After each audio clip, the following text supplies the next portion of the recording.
Welcome to Love Your Life. That's my YouTube channel. Gayle Crosmaz, if I pronounce it right.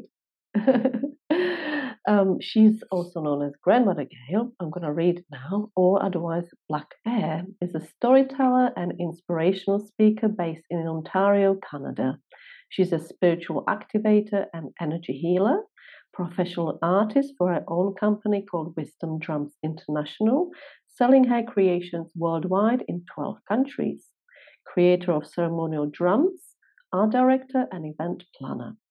She encourages others by transmuting and transforming herself from a lifetime of challenges and trauma. She began her Asperger's life path with her first of several near-death experiences at birth. Her physical, emotional, and mental limitations have not prevented her from having adventures around the world.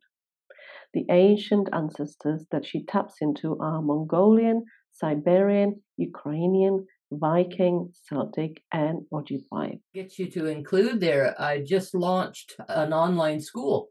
Ooh! And the funny story behind that is I had trained with a Hawaiian Kahuna in Hawaii, and it was on my bucket list to go see him in his own country, or not country. Well, it was originally country, his own territory. And while I was there, I met a woman from Bavaria, who was also training with him. And I said, well, I'm going to be in Bavaria in a month. I'm teaching a seminar and awakening the dragon within. You should join us. Well, it turns out she only lived an hour away from where I was going to be teaching, so she joined us. And then she joined us again this year. And then afterwards, she said, we should start a school. I said, okay. So my co-founder of Academy of Timeless Wisdom from the beginning of time. And so we have an online school where we help women empower themselves. Oh, wonderful. So when have you started the school? Pardon me? When have you started the school? Our first gathering was October, and our second one was just back on Sunday. So we gather once a month, and then and also on top of that, once a month I have a one-on-one hour session with each student to let them talk about personal things that they would rather talk, privately, and to help them further any confusions that they have of what they're picking up, what they're learning, and how to integrate it into their lives. So oh, wonderful. Congratulations. Yeah. That's exciting. I mean, your introduction and your bio is really fascinating, and I wonder how it all started. I know we have only a few hours, but how did it all start? If you feel like talking about it a little bit.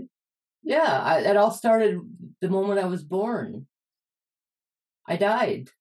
Oh, wow. Okay. So that shifts you into another reality, another space. And this is one of the teachings in my school, is the space between realities. And walking in that space, the space of the observer, instead of being emotionally attached to all that's going on, you can walk in that place of acknowledgement and acceptance and compassion and empathy without being pulled into it emotionally. Have you had any awareness of it on conscious level, or do you have any recollection of it on some level?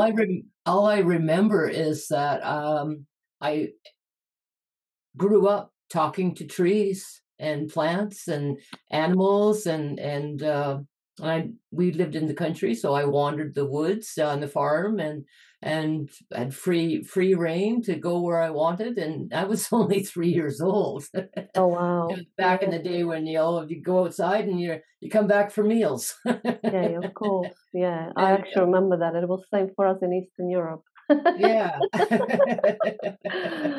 So I mean, I've been talking to spirit since I was little. And it just grew from there. When let me see, what was it? My major awakening. I've been talking to ghosts and spirits and getting advice and listen to them chatter. But most of at first it scared me because of the propaganda, being fearful, and I was infused with that propaganda. And so whenever they come around, I'd say, all right, you can talk to me, just don't let me see you. Ah, So okay. we Yeah. made that deal for quite Yeah. a few years, but then I would see a flash out of the corner of my eye, and I'm like, I saw that. We had a deal. What's the deal? I'm not supposed to see you. Don't be letting me see you because you scare me.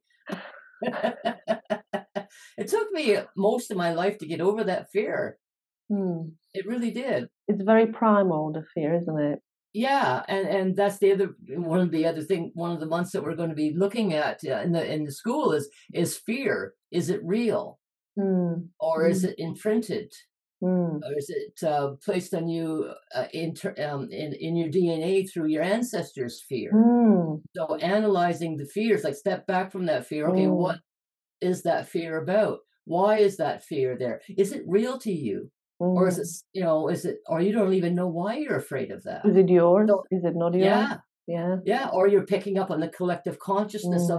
of the world right now Yeah. Well, and that's their fear. I yeah. mean, I don't people know. who are empaths are picking up all that fear in the atmosphere Hmm. Hmm. and and and holding it in their bodies, and it's making them ill, and it's making them confused, and it's making them upset and Hmm. depressed and all kinds of Yeah, yeah, absolutely.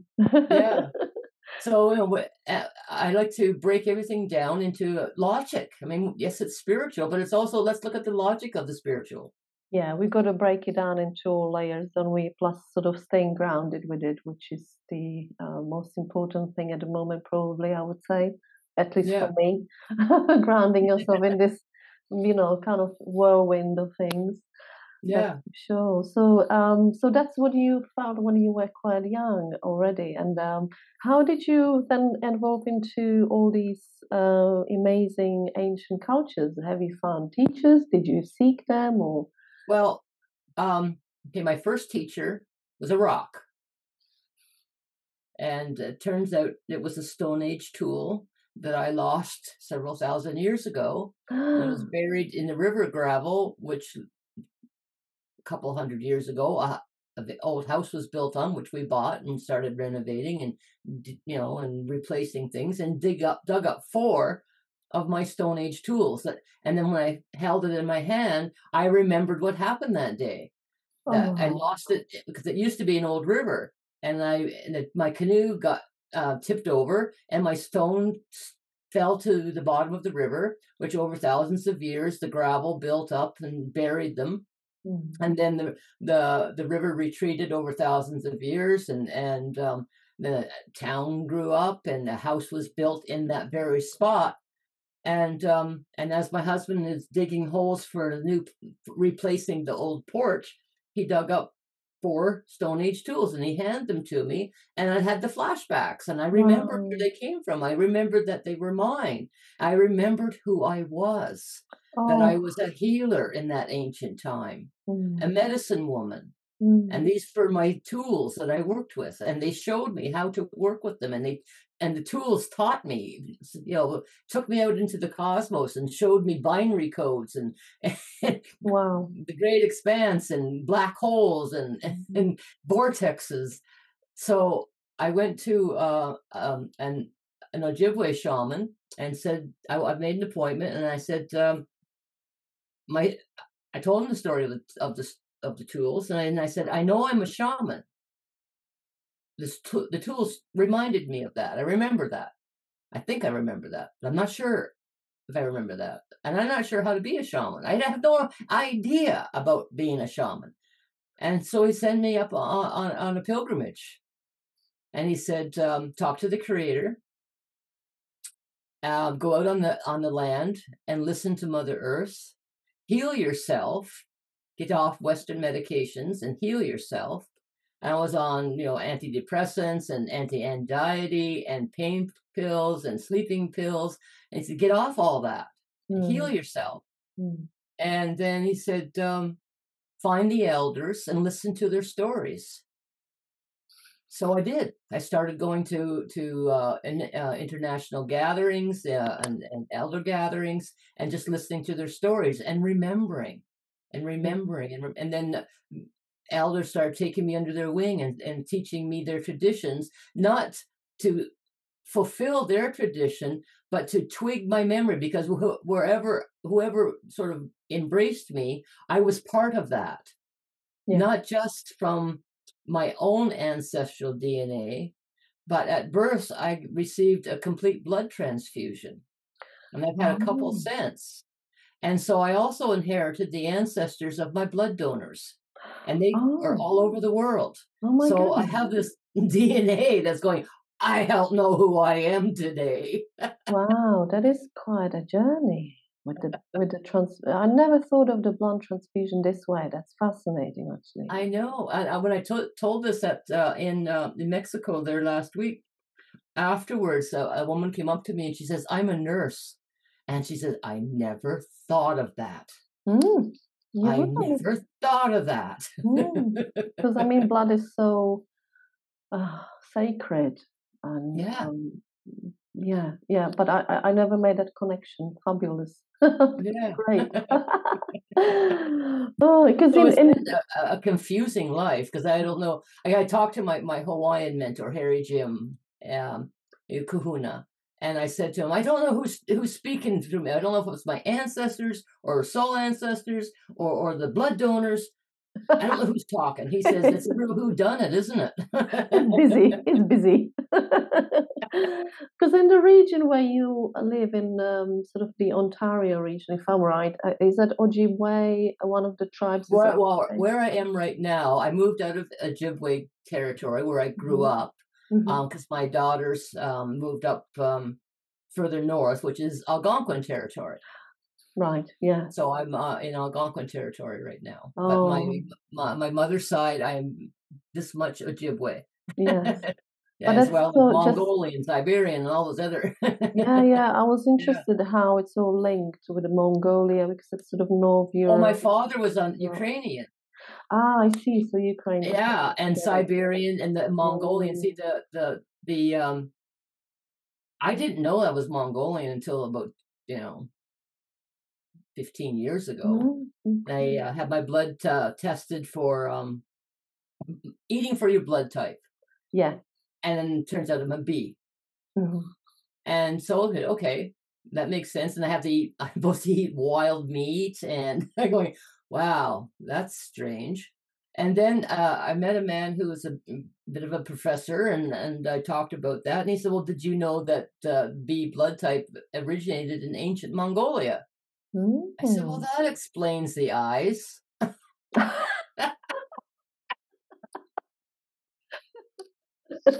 And I had some Ojibwe elders look at me and say, "Oh, you're part Mongolian." I go, "No, I'm not." Oh You my God, they are. could see it. They could see it, Oh, and how fun. until I got the blood type and then put there, and I'm going, "Oh, okay." Then I started having dreams and visions of being in Mongolia in ancient times, and Mm, remembering those times, and mm. I don't know if it's me in a past life or it's my ancestral DNA that's bubbling to the surface. Again, it's a whodunit. I don't know. Oh, well, it probably Yeah. doesn't matter, does it? And Now you that's what I came to that conclusion. yeah, As long as you're getting the message, it doesn't matter who delivered that's it. it, that's it, that's it. We don't shoot the messengers. No, no, not at all. Wow, that's a fascinating journey. So that took you from the rock that was on a riverbed to I guess healing work, I suppose. How did you arrive from you said your first teacher was the rock, and The rock, okay. then you had And the elder. it started showing me how to use the rock on the body. Oh, Yeah, and the one rock is curved that will fit every curved shape on the body. And then it showed me putting it near the fire to heat it up to make it a hot pack, hmm. or putting it in the river to make it cold to make it a cold pack. Oh, but yeah. Hmm. I said, Wow, okay. that's awesome, isn't it? Yeah, and it's one of those I called it the Swiss Army knife of Stone Age tools, because it was Yes. used for scraping hides, it was used for digging roots, it was used for grinding medicines, Wow, and it was also used as a hot and cold pack. amazing. They knew how to use their rocks. They So did. They So might after I be. came home from that meeting with the shaman and asking what to do, so the first thing I did was do a ceremony with a sage, a smudge bowl, and a feather. And in my mind, I'm in the bedroom, and my husband's laying there watching me because he's curious and he's open, very open. So Mm, he's watching me, and next thing I know, he's looking at me, and I'm shaking, I'm trembling. I looks like I'm having convulsions, and mhm. the tears are coming down my face. And he doesn't know if he should touch me or if I should call an ambulance. He's not exactly sure what to do here. He's just sort of like, okay, we'll wait it out and see if But what was happening was I was I was doing a prayer to the creator, and I asked, am I a shaman? Because the shaman said, if you are a shaman, you will remember that you're a shaman. Mm, You're not made, nobody can make you a shaman. You are born a shaman or you're not. yes. If you are, you will remember because it's a lineage thing. And I said, okay. So I'm talking to the creator, I asked, am I shaman? And the creator spoke. And then, but before the creator spoke, it was like a bolt of lightning came down through my head and down through my entire body, like I was being zapped by this powerful energy that had me Wow. just shaking and crying. And then I heard this voice saying, you're a shaman. Now get rid of your ego. If Okay. you It Yes. says, if you think you're the one doing the healing, you're not. You are my vessel. Ah, I of heal course. through you. Yes. And if you think you need to know everything, you don't. I will tell you what you need to know when you need to know it. Can Mhm. you do that? And I'm still crying and shaking and I'm nodding my head because I can't even speak. And my husband's got waiting for speed dial an ambulance.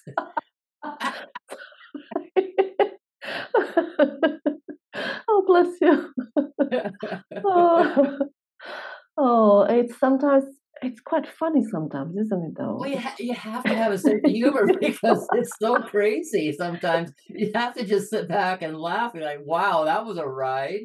Yeah, you do, you do. But it's good to have a good sense of humor when you do these things. Oh, you really do. You can't take life too seriously. Yeah, so you prayed to connect with Creator and just to know you wanted to just to know if you were a shaman. Yeah, just sort of like I don't know, a little encouragement. Am Mm. I wasting my time? I want to remember, but it took years. I mean, it wasn't just like that. Yeah, of course. I had to, wean off the medications. That took a year Yes, because I the would doctor said, you're imagine. on these for life. I said, no, I'm not. Oh, Help me. yes. Help me get Yeah. off them safely. Mm. And I will do that. And so I Yeah. did. Wow. And it, and as it was like the creator put the right elders in my path when I needed them. Yeah. It's like all of a sudden, okay, this much person's is going to be in your area, all the way from Hawaii.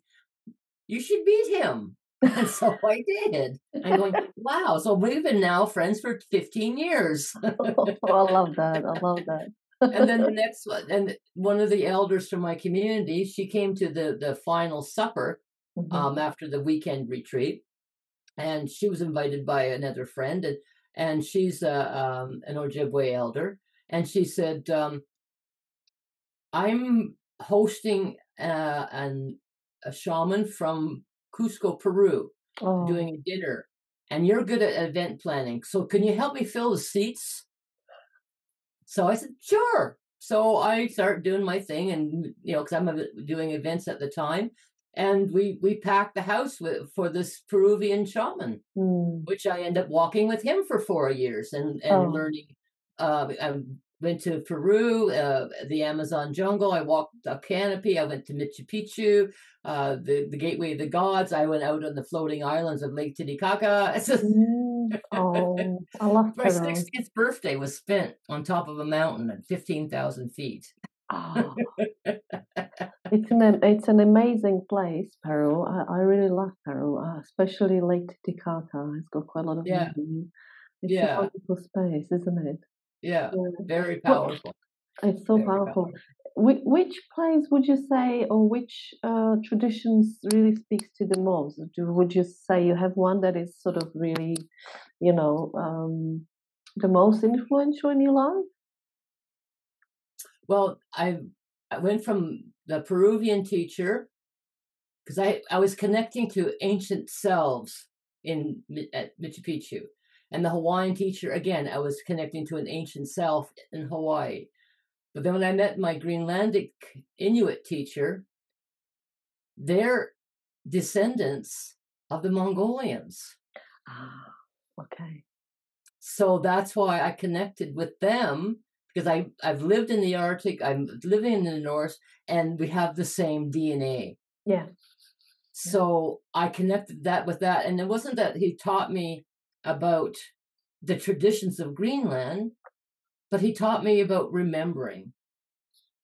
And talking to the ancestors and connecting with the ancestors and a more in-depth connect with the land. And I went to Greenland 3 times, and he initiated me as a shaman there in 2019. And that's how I got the name Black Bear. He gave me the name Black Bear because I'm in Black Bear country here in Ontario. Oh. But I said, why Black Bear? And like, what's the purpose of you calling me Black Bear? And he says, the black bears are the protectors. And you have been protecting people right back to when you were a child, protecting your siblings.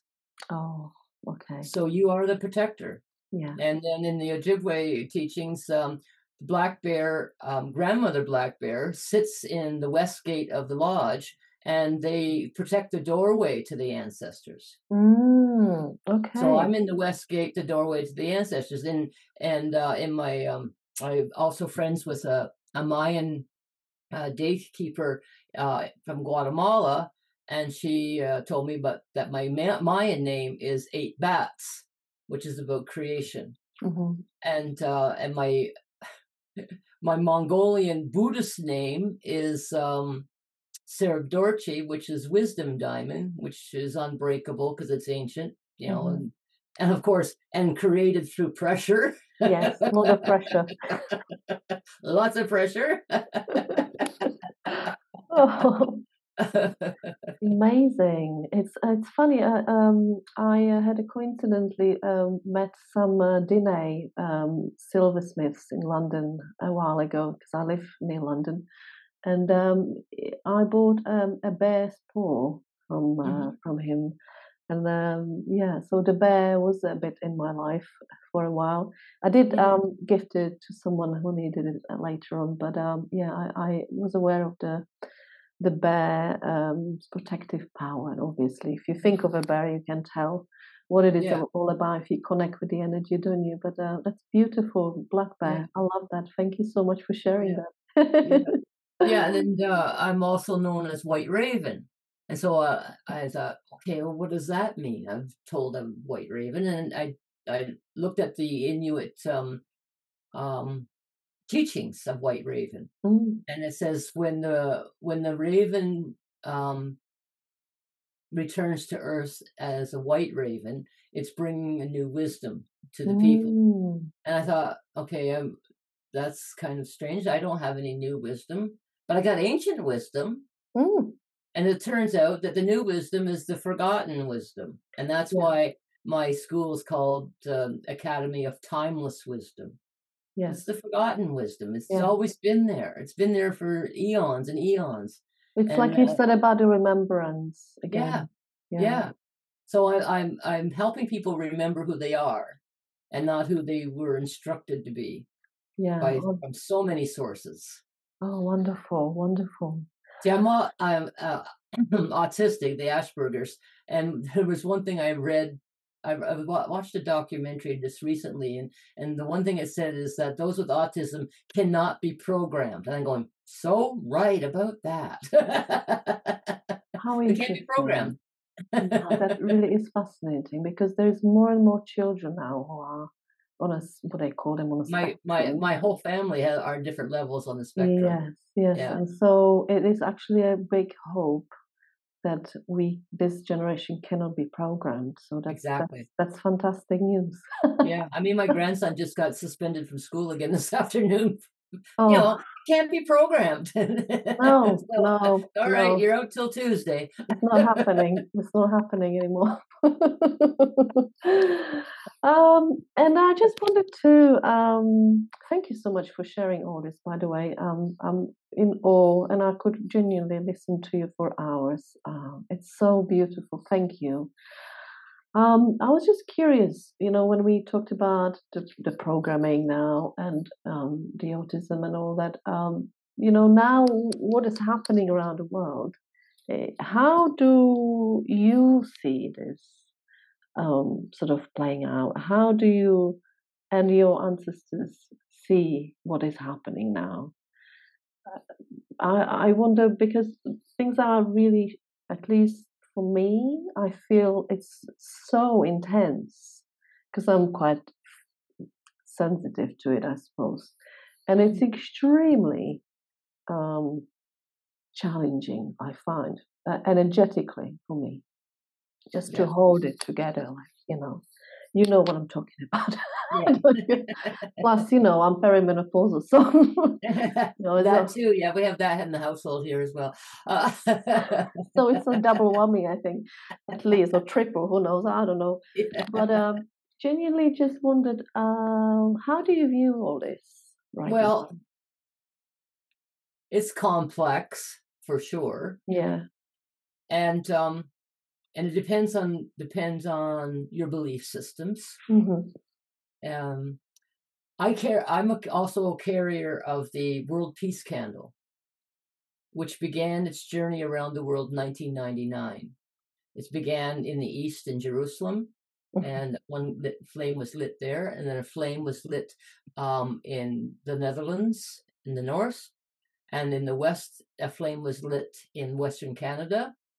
These are both elders, and then in the south, it was lit in Mexico. Mm.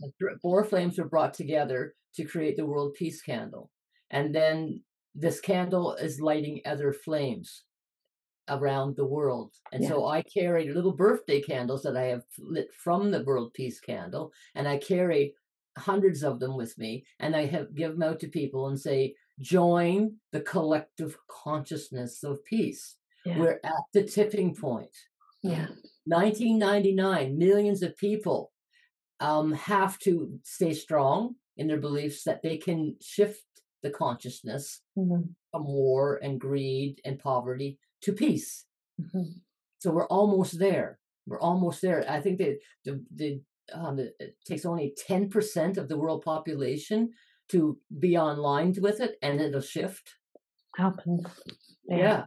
Okay. So now that which is creating the chaos, the dark energy, is manipulating people here that Mm. are open to being manipulated because of their own karma, to create war and poverty and turmoil and distractions. Because if you're off balance by all the drama and trauma that is going on around you, then it's hard to maintain that calm Mm. of peace. Yeah. So you're fighting to survive because you're energetically connected to all the darkness that is happening, and you're losing that core of peace, Mm. which breaks down the collective of peace that we're trying to build up. Yeah. So it's a matter of the dark energy is making its one last ditched attempt, and it's really pushing it forward, trying to hold on to its power. Yes. So the talks that I'm doing, like in Mexico and in my school, is to women to hang on, Mhm. be strong. We have accomplished so much over these hundreds of years of women's entitlements and women's power, of women's decision and women equality, and on and on and on. It's been a slow process, and now they're trying to take it away to weaken the women again by attacking who they are and what they do. So we have to stay strong, stay in our power, and then those who can awaken to their self-actualization of who they are and what they can actually bring to the world, then step into those leadership roles in your community, in the politics, in the corporations, in the businesses, and shift how things are done. Yeah. Because we're not about greed. No. We don't kill the children. No. We would nurture. never do that.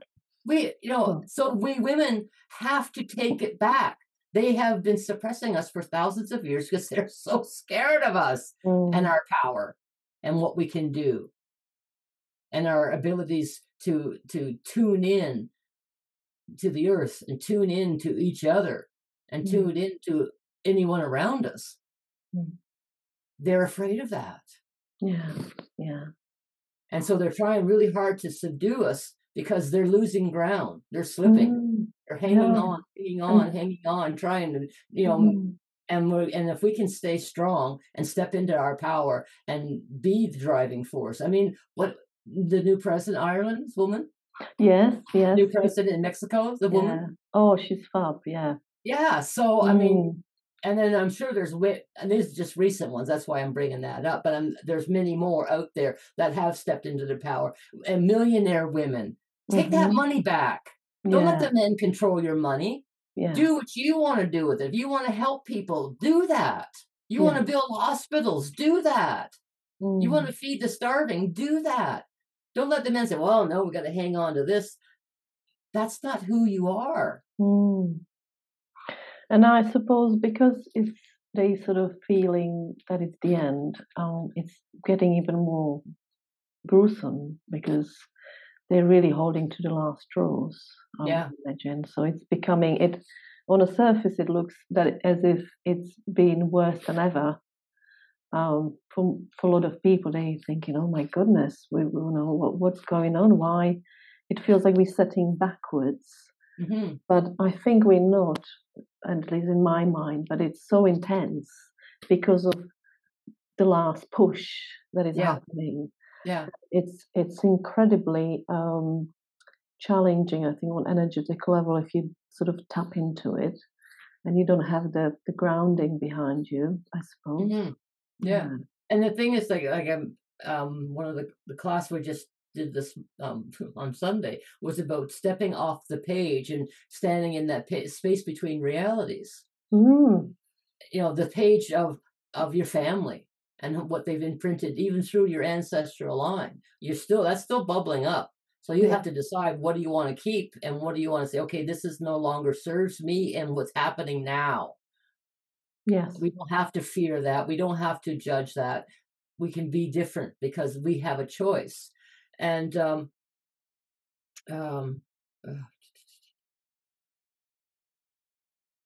lost the train. Oh, don't worry. It's coming around. It's coming back. Well, it was about sort of standing the ground when it's really shaky. And in the workshop, you said that you were doing it on just this past weekend. Okay, between the space between the pages, right? So in that space, that's where you can emotionally detach from what's going on around you and look at it through clear eyes of, okay, what is actually happening on the bigger picture, on an energetic level. And then by being able to do that, then you can step out of that emotional attachment to the drama. Because that's what's happening. We're getting attached to the drama. Everybody's on the news, watching every step and listening to every word. And all it's doing is draining them. Yes. Be selective of how much you don't bury your head, but don't listen to there's so much propaganda. You don't even know what's true anymore. Well, yeah, that is the confusing part as well. You are using so much of your intellectual energy as well on top of everything else, trying to figure out what is true and what isn't. Yeah. Yeah, you're right. So, how do you feel that people can, how they can function in this turmoil? What would be your advice? That, like I said, the space between the pages, and is where the calm is. And of course, that is achieved. Meditation, dream time, drumming, chanting, music, walks in the wilderness, canoeing, climbing a mountain, whatever brings you into that space of joy. Yeah. And makes you feel good. Yes. That is the space between realities. The reality is turmoil over here and turmoil over here, war and disease and greed. And then you go into this space and going, okay, in this space where I am in my calm, I can receive from the ancestors, from the creator, from the great expanse, what it is that I need to do next, or where it is that I need to be next. Like, me going to Mexico was out of the blue. I did an interview like this with someone in Connecticut, and we were both members of the Global Grandmothers Council Network. Yes. 54,000 grandmothers in 50 countries. So we do an interview like this, and then one of the grandmothers in that same group, Lutz Clara, who lives in Chile, saw the interview. And she says, I'm making this big festival in Mexico, and I want you to be one of the speakers. She didn't have anybody from the far north. She had people from the United States, Guatemala, and Mexico, and then all through down the South America. But she didn't have anybody from the Arctic areas in the high north. So that's how I ended up in Mexico. Oh, how fun. She said, will you come? I go, yes. Of course. Why not? Yeah. So it's just like, I don't know where the invitations are going to come from, like your invitation, and where this is going to lead. Who knows? You just don't know. That's the fun part as well, Yeah. Keep it. So, yeah, you sort of follow the flow. We're at the Northern Lights here. Follow the flow, go with the motion, and things will be put in your path, and you'll go, okay, that's a good one. Yes. And you say, okay, that's a good one. That didn't work out. Okay, well, I guess that wasn't a good one after all. Or it's too early for that one. It'll come back later when the timing is more appropriate. Yes, absolutely. I think synchronicities are the best. Yeah. Just following the thread slowly. Yeah. So to the sort of an average, listener or viewer, yes, anything that brings them joy and keeps them calm, be it nature, seeking ancestors, or even being more physical, perhaps. I find that useful. Just being more in my body helps as well. Exercise makes people into that space. Yeah. Doing dishes. I stand at the sink. I don't like the dishwasher. I stand at the sink and do dishes. I even dream about doing dishes. Why am I dreaming about doing dishes? It's because it puts me in that space of contemplation. Yes, it puts you in a zone like this. Yeah. Yeah. You mentioned dreaming. Did you mean like an astral dreaming or? Oh, all kinds of dreaming. Yeah. Right. Okay, tell me more. If you'd like to. Well, you see the Northern Lights behind me. Yes. Well, in 2011, I was invited to meditate with a woman who had purchased a machine that was originally designed by Tesla, the famous scientist, and it was called the Vibe, which this machine she claimed, and wanted to do some experimental testing to see, create a portfolio. That it raises the vibration in your body, and that a high vibration body is free of disease. But she wanted, because she knew I was a shaman, she wanted to see, well, what would it do for a shaman? Yes. And so I went twice, and what happened? I ended up leaving my body and joining the Northern Lights. Oh. And I'm sort of just hanging out there, thinking to myself, oh, we're just hanging out here with the Northern Lights. And then I dipped around the earth a few times and then back into my body. Well, then in 2015, when I met my Greenlandic mentor, and I went to Greenland for the first time, and I met his nephew, Adam Lyberth. He's a photographer, and he invited us back to his home for ice cream. It was a special treat to get ice cream. And I thanked him for his hospitality. And he said, well, this isn't the first time you've been here, Gayle. I'm going, really? So he took me over to his computer and he showed me a photograph that he had taken of the Northern Lights. And it was a profile picture of me, my face, Oh my over his goodness. house. Wow. And he said, you've been here before. And I said, when did you take that picture? And he said, January 2011.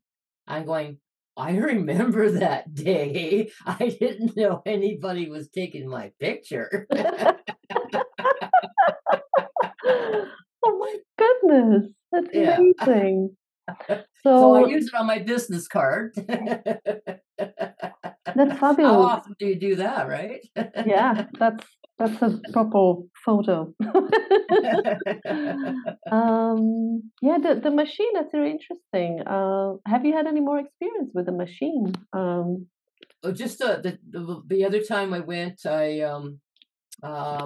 met Spider Woman, and Mm-hmm. it's one of the indigenous teachings of that the Earth was created by the Spider Woman of the cosmos, and what she was doing, there was some black holes in my brain, and she was reweaving them together and filling in the holes with Okay. her spider Mm-hmm. magic. Yeah. I don't have no idea, but things got very interesting after that. Really? Okay. Yeah, a lot more strange stuff happening after that. Okay. Yeah. Oh, how wonderful. How wonderful. Yeah, spiders are very interesting. A lot of people fear them so much. I wonder why that is, whether that's got anything to do with the spiritual realm that so many people are scared of them.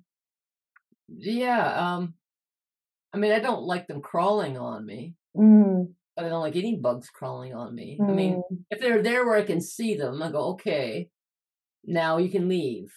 yes. But Fine. like, no. Yeah, of course.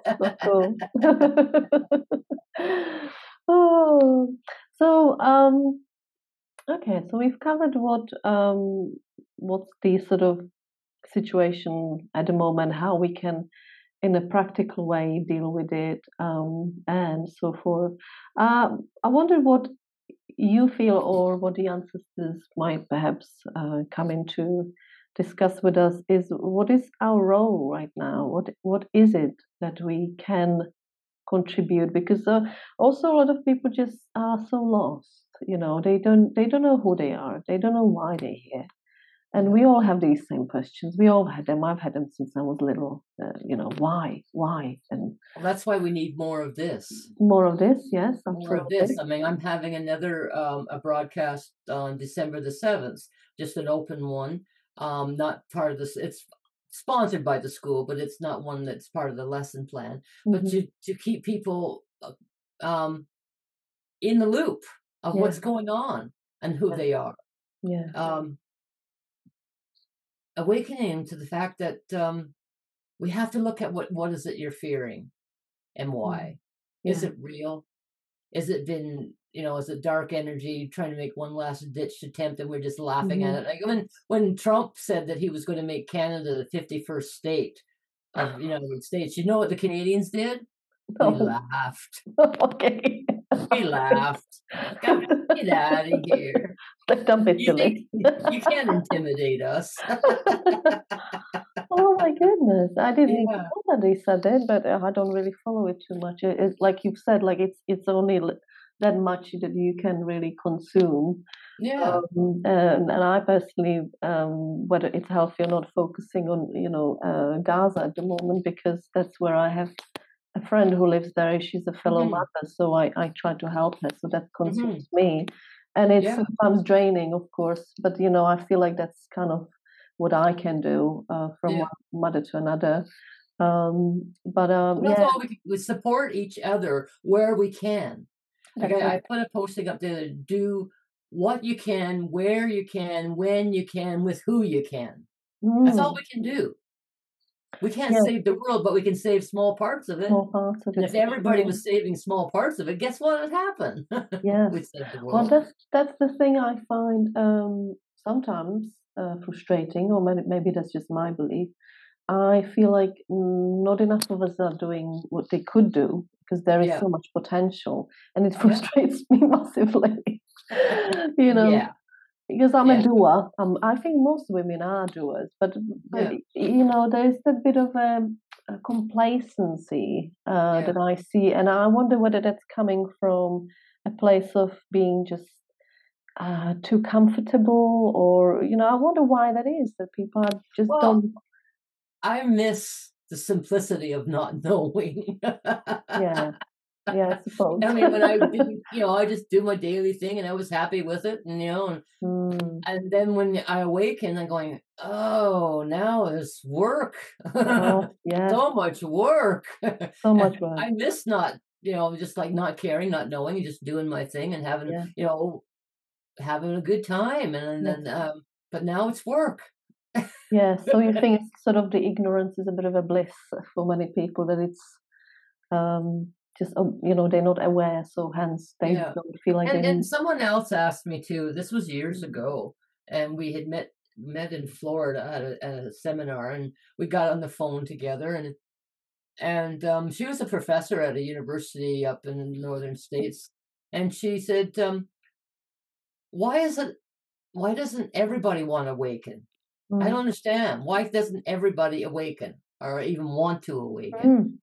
And and I thought, like, I get my messages through imagery. That's the autism thing. I don't get words, I get pictures. And then I Okay. analyze the picture, and the picture gives the whole teaching. And what came to me was a beehive. Mm-hmm. And then I said, "Oh, I'm getting a beehive." And I'm going, "Okay, now let's look at that." Now, the beehive, there's the queen bee who's awakened, Mm-hmm. leads the colony.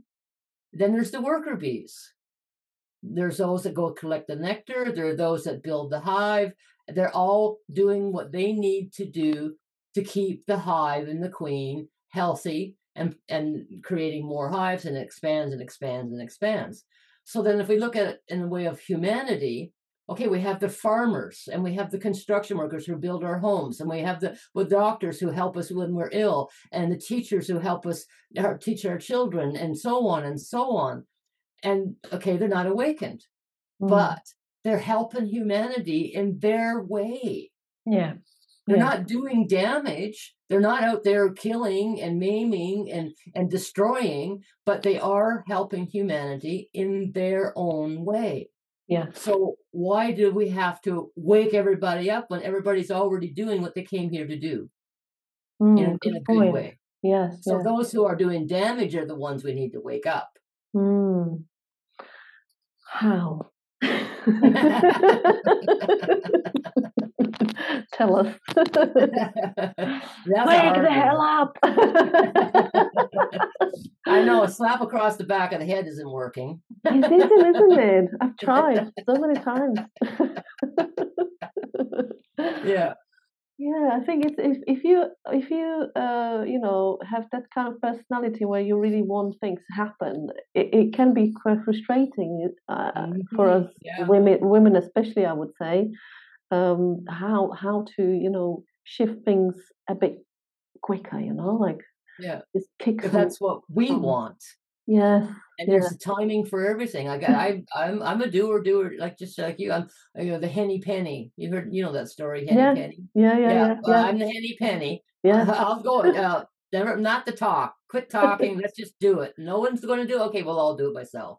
Yeah, yeah, yeah. I'm very and similar actually. I'm all about bullet points. I don't like, you know, I like to like get to the list and get on yeah. with it, you know. But then I mean, I was struggling and fighting, losing ground constantly. Um, Mm, and then I had this friend. She said, "Just stop. Don't do anything. Set your intention. Live your life in a good way, mhm, and then when the timing is right, the invitations will come. You'll know where to be. it'll unfold for you in a natural way. But we haven't. It's really hard to have patience for that. Oh, so hard. I have no patience. Me either. Even though my first name given to me by Angaangaq, my Greenlandic teacher, was Namagidarta, Oh, and it means patience. oh, he or she knew. Yeah, He. yeah, he knew. Oh wow. Yeah, I suppose. Yeah, yeah. Thank you for that. It really helps because sometimes I feel like, come on, but Yeah. it is about patience. It's might be about ego and just wanting things to happen when they do happen at some point. And when it's all in alignment, it just falls into place effortlessly. Yeah, there is no effort there. It's just natural and easy. Yeah, you're right. Yeah. And everybody just shows up, and it's beautiful. So Mm. it's really hard to just like hang on. Okay, I'm being patient. I'm being patient. I'm being patient. Oh, yes, I am. Oh, it's so hard to Oh be God, patient. it's painful. Oh, how funny Yeah. is that? Yeah.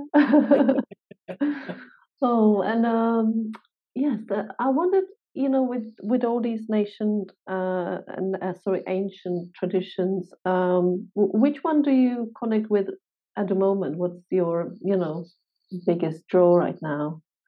Who you My were, own, your own? Yeah, because I my wondered. timeless wisdom, which is primordial. It Yes. doesn't belong to any culture. It Okay. doesn't belong to any tradition, Hmm. because every culture and every tradition gains their wisdom from the primordial. Yes. So I'm going above the traditions Yes. and cultures and going right to the Yeah, source. you go straight to the agent. Right. Yeah. No middleman. No middleman. No, But that's what I fantastic. did do is like, and I've always seen myself, I visualized myself as a single thread woven through the tapestry of humanity, observing what people believe and do in Mm. their traditions, and seeing the similarities and not their differences. Oh, same, same. I love that. I love comparing different cultures, and then you really always see the common thread. It is quite Yeah. fascinating, kind of like experiment, if you like. Yeah. Well, and I find, and as I'm observing, I look at every detail, and what I see is, oh, if in Hawaii they use the volcano, they use the ocean, they use the dolphins and the whales, and the land and the geography. Hmm. And then so I looked at each culture and what they were, in Greenland they're using the northern lights and the ice and the geography. Yeah, So they just each are communicate with telling what's this. there. Yeah, Yes, they're yes, using what's there because that's mm, what the people understand yes. is what's around them. So Mm. they use those as the teaching tools to explain the primordial. Yes, yes, yeah. Well, coming to the primordial, how, in terms of us as a humanity, how do you see how long do you think that we've been around here in terms of Earth, humans? Oh, I don't know. I watch a lot of documentaries and it's going back further and further and It does, further doesn't all it? the time. Thousands and thousands and hundreds of thousands of years that long before the Mm. scientists were willing to admit. Oh yeah, yeah. I think we're gonna have to rewrite a few books. No kidding. Because I've been following someone called Lisa Holt. I think she's American perhaps, but she's sort of in that sort of Mexico, Santa Fe region. Mhm. She does lots of channeling. She's a channeler, and she channels other planets mainly. So her sort of take on it is that we came originally from other planets as well. That we, not necessarily terrestrial of origins, or we sort of combined DNA of other planetary or other beings from other planets Yeah. mixed with the DNA that was here on Earth. I wonder, Mhm. do you have any take on that? How do you see this? I'm a hybrid. Yes, yeah, yeah. I am a blue being from the blue planet Oh, blue in a planet. human body. Okay, what's the blue planet? It's Is it a beyond okay? We the don't know. universes. Yeah, Okay, okay. yeah. But there's a blue beings all over the world, and the mission I've been told to do when the blue others came to me was to find the others and awaken them.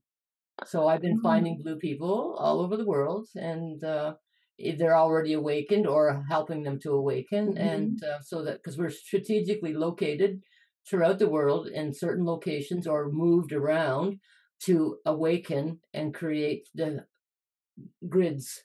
Ah, interesting. And how do So you we're here identify? to do the work. Yes, I know. I'm all up for it. I wonder how do you identify the blue people, as you call them? How do you know that they are who they are, or you know? Well, I awakened inside. I was sort of starting to glow. I'm actually, when I was born, my mother called me her little blue baby. So I was blue when I was born. And then, about 15 years ago, I started to glow blue from inside. And I'm going, what the heck's going on? And I'm getting a message. You're only an observer. Remember, you're an observer. I said, no, I'm not just an observer. I'm emotionally attached. Well, stop. You need to be the observer. And then, and then we had a seminar with some close friends who were we were all in Lemuria together in ancient times. So I'm also Lemurian, and that's where some of the blue people were in Lemuria. Anyway, so we got together and we were all exchanging our own visions of who we are and what we remember, so we could build a scenario to tie it all together to see what it Right. looked like. And so we spent the whole day doing that. And then at the end of the day, one of my friends said, I get in the message that Gayle needs to be on the table, and we're going to do a group session around her. So I had people at my feet and at my arms and at my head, just standing there with their hands on, just not doing it, just hands on. And it was starting to get dark, but not, we hadn't turned any lights on yet, so it wasn't quite dark in the room. But through my closed eyelids, the whole room was glowing blue. Ah, And then the next thing I know, through my closed eyelids, I could see blue beings, tall, thin blue beings, no facial features, just energy, mhm. standing behind each of the healers that were around the table. And then simultaneously, they each stepped into the body of each of those healers Mm. and then started to talk to me telepathically Wow. and said, welcome back, Ancient One. You've been on a long journey. You are part of the missing puzzle. Now go out there and find the others. So I'm finding all the other missing pieces of the puzzle, which are the other blue beings that are scattered all over the world. Oh, wonderful. To pull whatever together. And I don't know why. We're doing whatever we're going to do. We'll get that information when it's time to do it. But it's all about awakening and embracing. I was telling the same story to a friend in Germany, and it was my first meeting with her. And again, the room was starting to get, you know, dusk. And I'm telling the story, and her eyes popped wide open. She says, "You're glowing blue right now, Gayle." I Oh, said, that's "Whoops." funny. It's fascinating. I really love talking about this stuff because since I was a child, I always was searching for the oldest possible source, of us, and I was trying to get us following the thread, further Yeah. and further, further. Well, what they showed me there a few years ago too is that the pyramids were transportation devices. So that instead of having to take spaceships or mechanical things to come from way beyond, the pyramids, when the stars were lined up just so, and what showed me Orion's belt Hmm. over the big pyramid, Hmm. and then a light came from the distant sky, and they bounce off Pleiades, the seven sister star system, Yeah. and then they bounce off the tip of the pyramid, and then it zapped me right in the forehead and said, "Okay, this is how we get here." I said, "Oh, okay, thank you." That was the So message. it's like a teleportation or opens Yeah, a channel of yeah, some sort. yeah, Okay. Yeah. Yeah, so I really connect with the Pleiades quite strongly. Yeah, that's kind of my spiritual home, I suppose, Yeah. outside of Oh, and Earth. I was when I was in Bavaria, I was invited to go to Bosnia, to the Valley of the Pyramids. And so one of my translators, she downloaded a message and said, Mhm. you need to go to the Bosnia and do a ceremony in the pyramids, the Valley of the Pyramids. And so the elder that I was working with in Bavaria, he set it up. And this was like for 2020. And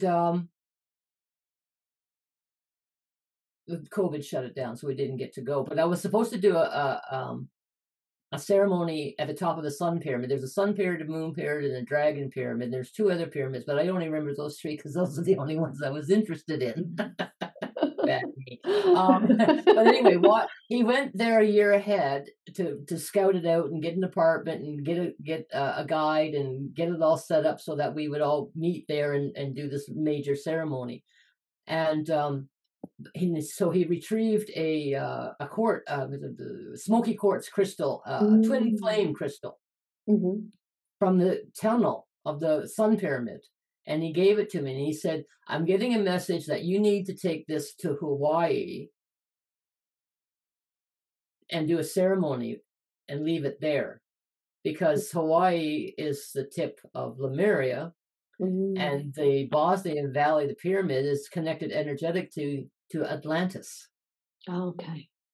So I took the Atlantis crystal to Hawaii and did a ceremony and left it there. And so the message I was getting was that I asked my girlfriend who I was staying with at the Mississippi River.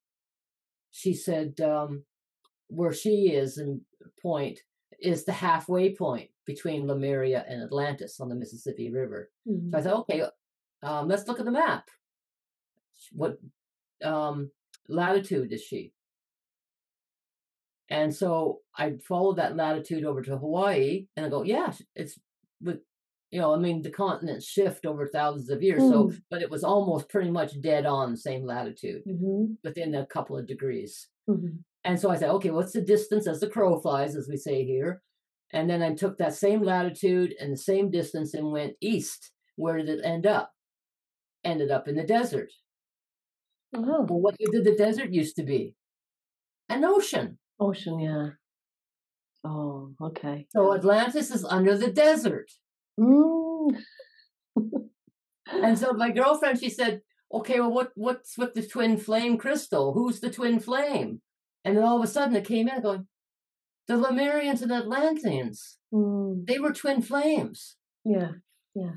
And I was bringing them together again energetically by bringing the Mm. Atlantean crystal and uniting it with the Lemurians Mm. in the wall of prayers, where there's 5,000 bodies buried from a previous bad event, and left it there. Mm. And so what's next? I don't know. I'm Mm. just waiting for the next assignment. Yes.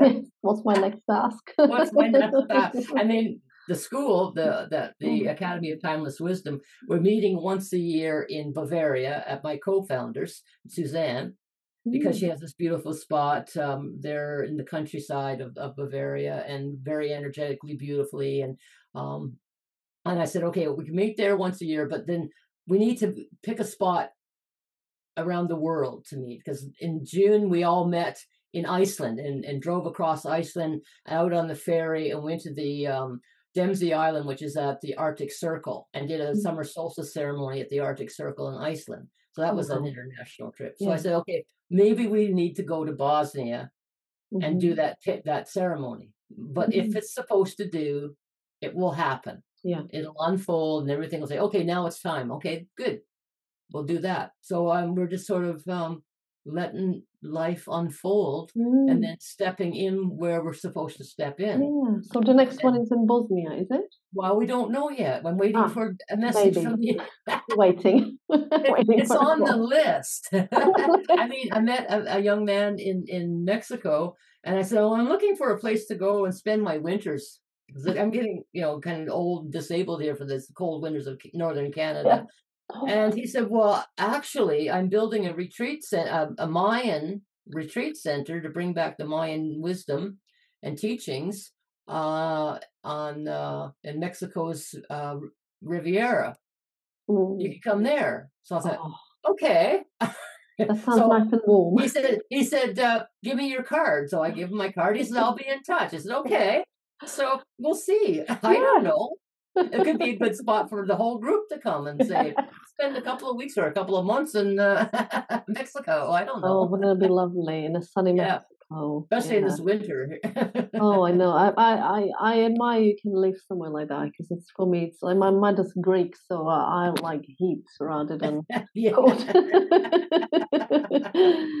But that sounds exciting. I really hope you're gonna hear soon about your next assignment. Yeah. Well, I'm going tomorrow morning. I'm going for replacement knee surgery. So Oh, I'm going to okay. be laid up for the winter. All So we right. haven't made any travel plans until I know how well and Of quickly course. I heal, and then we'll see. I mean, I wait for the creators. Okay, you're healed now. Go there. And I go. Okay, buy me a ticket. I see. So you have surgery tomorrow. I really hope it goes well.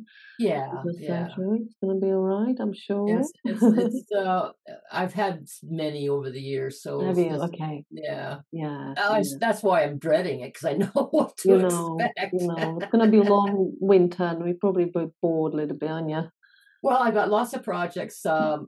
lined up for me here with sewing and drum making Mm. and writing and interviews, and Mhm. so yeah, You'll I'll feel that. love the winter.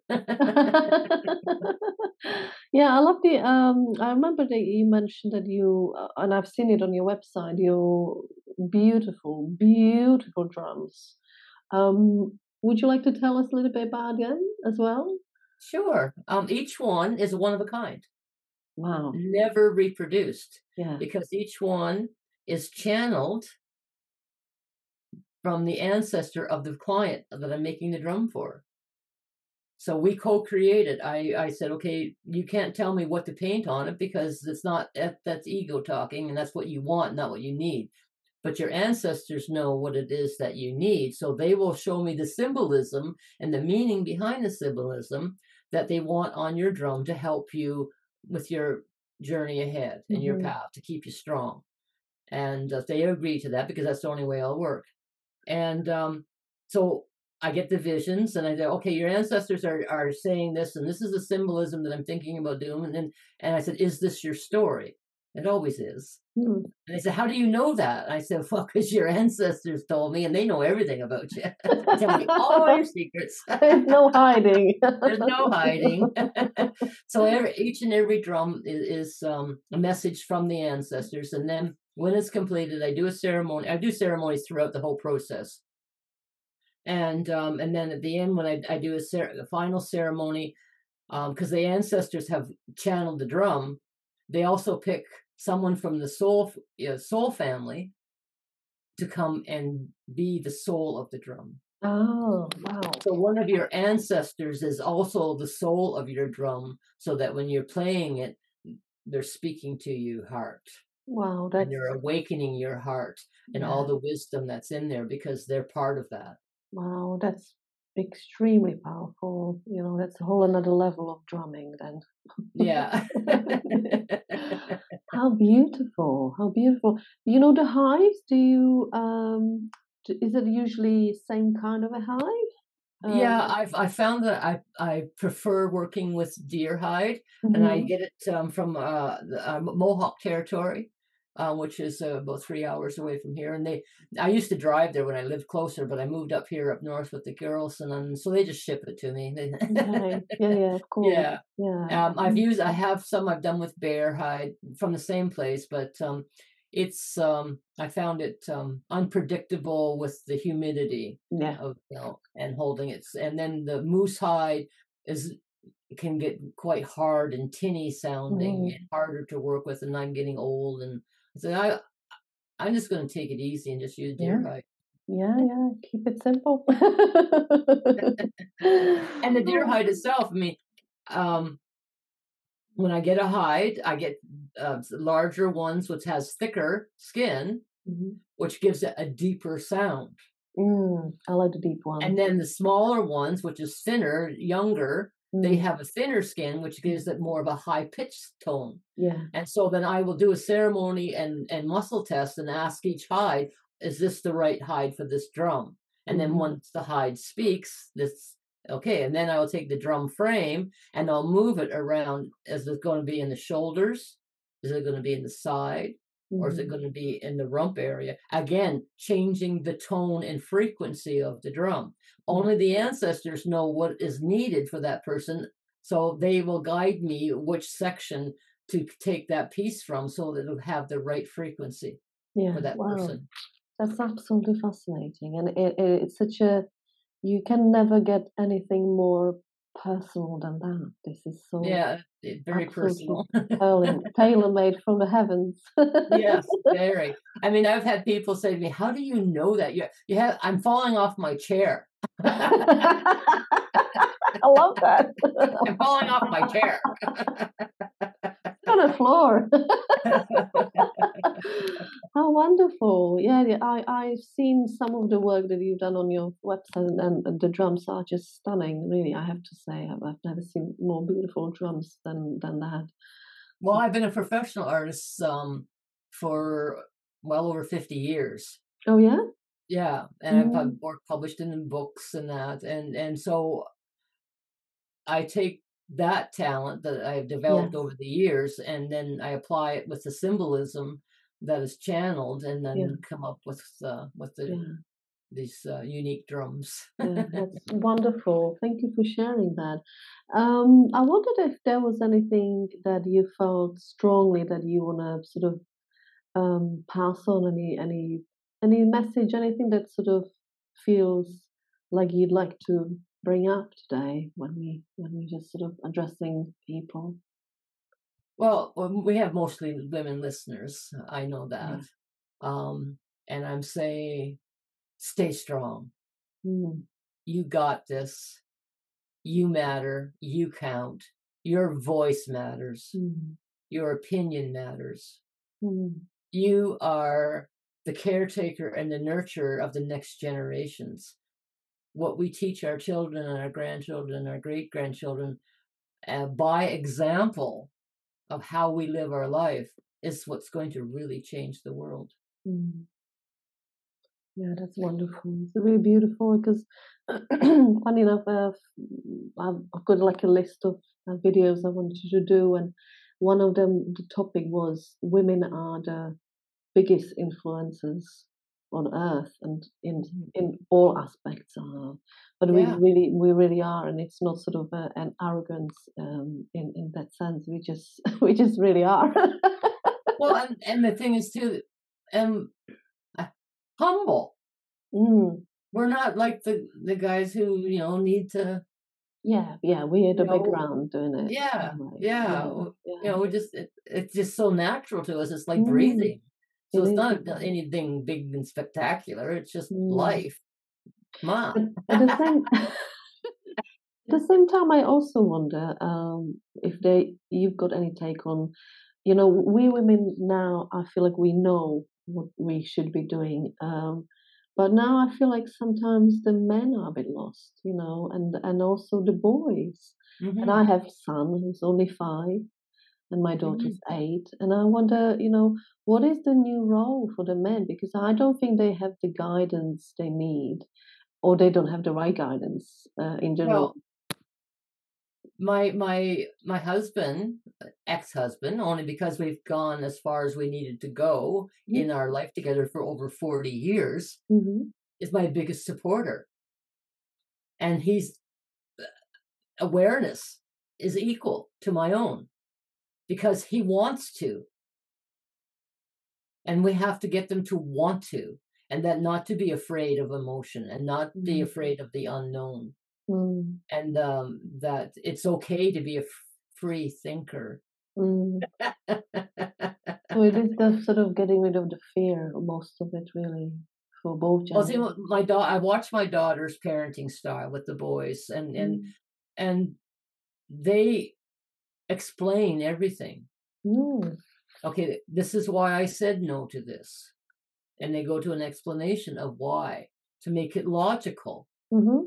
And and then taking in their feelings into that scenario as well, so that they feel comfortable with expressing themselves when they're frustrated, angry, or happy, or whatever, so that they're not shut down. They're allowed to have emotions.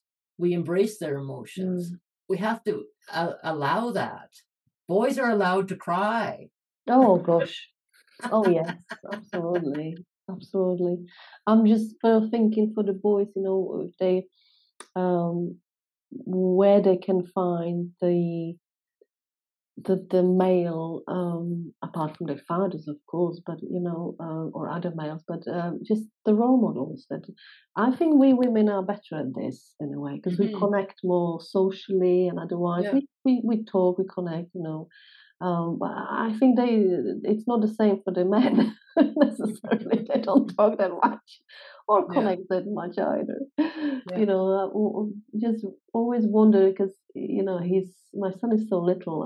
How will he find the role models that we need, or he needs, in order to be the next generation of the men that we need? Because we need the men to be more the supporters. I find that's the kind of a right level of a support, or the roles in a way between the women and men. But we'll see how it unfolds. And all we can do is fill in that gap while we're waiting for the men to wake up. Yeah, that's we true. Can't force them awake. They have to want it. Yeah, that's they true. Have to want it, and be supportive in what our awakenness. And was it now the word awoke is like a bad thing? Woke, yeah. Is it woke? Yeah, woke, yeah. is a bad thing. yeah. It's an accusation. It is, isn't it? Yeah. Now with your course that is happening, is it? Did you say it's a school, so people become members of your school? So the program is 11-month program. We meet once a month online, and they sign up for the year, for the 11 months. Yeah. So we launched it in October, but we're also taking names. So when we get enough for another class, we'll launch a second class in the new year, probably late winter, depending on who signs up and how many. And then we'll have two classes running, one ahead of the other, sort of thing. So that's where we're looking at right now, because we just launched it and we're just getting it out there. So not everybody has heard about it yet, or have met us. And so as more people are coming in, it's okay, well, we'll start a new class when we get this many people. And and if anyone would like to get sort of a bit of a feeling for it, because that's quite a commitment, isn't it, for many people, just to start the whole year of spiritual transformation and work. Is there anything also, any other courses that you do? What's coming up, and I just sent it to my co-founder to make the announcement when we're ready to make the announcement. So on December the 7th, at 11 a.m. Toronto time, so it'll be 5 p.m. Europe and 4 p.m. for you in UK. It's a winter reflections gathering. This is for free to people come in and meet. And anyway, it's the long nights of winter are upon us, and it's the perfect time to reflect on the events of the past year and set intentions for the year ahead. It is time to go deep into our mindful rest, allowing memories, emotions, and insights to flow like a river. As we review our checks and balances of complex emotions, we can determine which emotions are healed and are allowed to leave, and which actions are needed to preserve wellness. There are times when we are unsure and need non-judgmental source of reassurance. And so that will be posted shortly, the Zoom link to come online and be in ceremony together. Oh, wonderful. Oh, Gayle, I could talk to you forever, but I know we all have to have something else and do something different now. You've got to cook dinner. I'm going to go to bed. Oh, I don't have to cook. I do the dishes. Oh, you do the dishes, of course. I do the dishes. Your meditation. Yeah, my meditation. And I can stockpile those on the board like Tetris. Ooh, it's this high. Okay, just fit right in there. There we go. Oh, Gail, I can't thank you enough for today. I really just feel like I connected with you so much, even though we haven't met before. This for everyone, guys. This is the first time I've met with Gail, and it's been an absolute honor and pleasure, and it was just such a lovely sharing of hearts. I just thank you so much, Gail, for today. I really appreciate you. Thank you, dear. Look after yourself, Gail.